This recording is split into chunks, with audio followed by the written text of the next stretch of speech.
Ganito po yan. Nung kami po yung nag-umpisa rito, yung pong Estero de Abad, umaabot sa 1.3 billion ng coliform level, no?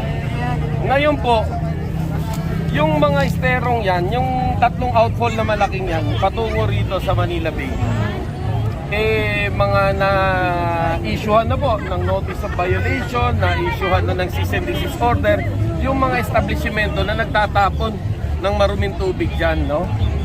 So, ang ibig sabihin po nito, nabawasan na yung malaking bulk ng polusyon na pumapasok sa Manila Bay. And at the same time, yung tubig po natin, dumadaan na ngayon sa dito sa may STP natin, itong sewage treatment plant natin.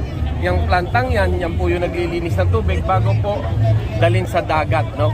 Yung tubig na malinis.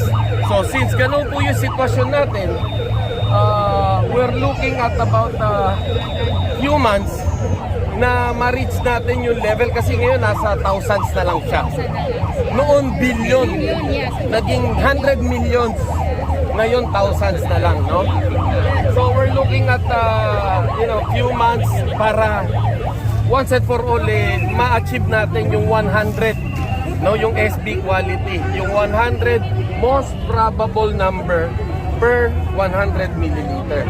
Kapag na-reach po natin yun, magiging malinis na yun po yan. And of course, yung ating pong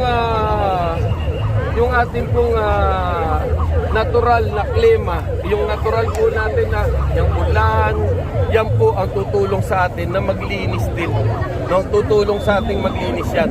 So, ibig sabihin, yung natural po niya na paglilinis ay kaya niya nang habulin yung pumapasok na konting polusyon, kayang habulin naturally.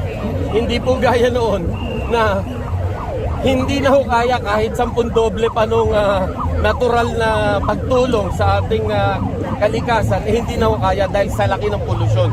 Ngayon po, napigilan ng polusyon, tinutulungan din po tayo ng ating pong inang kalikasan para linisin ang sarili niya.